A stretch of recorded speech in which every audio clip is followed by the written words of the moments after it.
বিশ্বনবী মেরাজে গেলেন, মেরাজ থেকে ফিরে আসলেন। বিশ্বনবী বর্ণনা করলেন, আমি বাইতুল মাকদাস দেখেছি মাঝরাতে, লক্ষাধিক নবীকে নিয়ে নামাজের ইমামতি করেছি, 7 আকাশ দেখেছি, আল্লাহর আরশ দেখেছি, আল্লাহর সাথে কথা বলেছি, আবার ফজরের আগেই মক্কায় ফিরে এসেছি। সবাইকে খাইছে মুহাম্মদের মাথার তার ছিঁড়ে গেছে, নাউজুবিল্লাহ। আবু জাহেল, উতবা, সাইবা সবাই মিলে একটা সুযোগ পেল, বললো এতদিন আমরা আবু বকররে বুঝাইতে পারি না, আজকে মুহাম্মদ যে গাঞ্জাখুরি কথা বলে এটা বললে আবু বকররে আমাদের দলে নিয়ে আসা যাবে। সবাই সাইয়েদনা আবু বকরের কাছে যায়, যে বলে আবু বকর জানো নাকি তোমার নবী নতুন কথা আমদানি করেছে? কি বলেছে আমার নবী? তোমার নবী বলে মাঝরাতে বাইতুল মাকদাস গিয়েছে। বাইতুল মাকদাসে তখন দ্রুতগামী ঘোড়া দিয়ে ছুটলেও যেতে লাগে 15 দিন।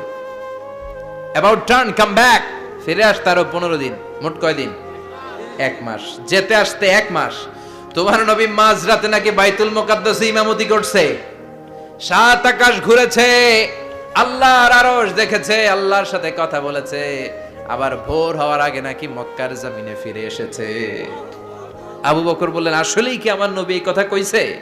সবাই এক বাক্যে বলে, হ্যাঁ তোমার নবী মুহাম্মদ এই কথা বলেছে। আবু বকর দ্ব্যর্থহীন কণ্ঠে ঘোষণা করে দিলেন, আমার নবী যদি এই কথা বলে থাকে, আমার নবী সত্য বলেছে, সত্য বলেছে, তিনি কখনো মিথ্যা বলতে পারে? বিশ্বনবী খুশি হয়ে গেলেন, সাইয়েদনা আবু বকরের জন্য দোয়া করে দিলেন, আর বললেন, আবু বকর আনতা লাস্তা আবু বকর ফাকাত, আজকে থেকে তুমি শুধু আবু বকর নও, আজকে থেকে তুমি আবু বকর as-সিদ্দিক। সিদ্দিক, সত্য গ্রহণে, সত্য প্রকাশে, সত্য মানার ক্ষেত্রে আপোষহীন, কোনো আপোষ নাই। চিল্লায় কোন ঠিক কিনা? সে আল্লাহ বললেন, ওয়াযকুর ফিল কিতাবি ইব্রাহিম ইন্নাহু কানা সিদ্দিকান নাবিয়্যা। ও নবী, আপনার এই কোরআনের ভেতরে আমার খলিলের নামটা রাখেন, কারণ আমার খলিল যেন তেন কোনো নবী নয়, সাধারণ পয়গম্বর নয়, আমার নবী ইব্রাহিম হলো সিদ্দিক, সত্য প্রকাশে আপোষহীন। এজন্য আল্লাহ খুশি হয়ে ওনার একটা টাইটেল দিলেন, টাইটেলটা হলো খলিল। ওয়াত্তাখাযাল্লাহু ইব্রাহিমা, চিল্লায় বলেন ওয়াত্তাখাযাল্লাহু ইব্রাহিমা, আমি ইব্রাহিমকে খলিল বানিয়েছি। খলিল মানে দোস্ত।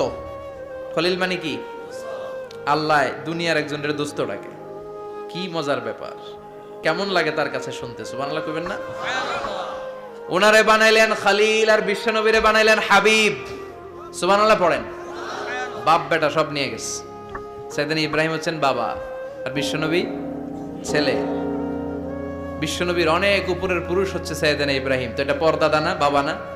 বিশ্বনবী বলতেন, আনা দাওয়াতু আবি ইব্রাহিম, আমি নবীরে পেয়ে নাচানাচি করো, আমি তো ইব্রাহিম আলাইহিস সালামের দোয়ার ফসল। উনি যদি মক্কায় দাঁড়িয়ে দোয়া না করতেন, আমার বিশ্বনবীর জন্ম হতো না। সুবহানাল্লাহ পড়েন। এজন্য বাবা হলো খলিল, ছেলে হলো হাবিব।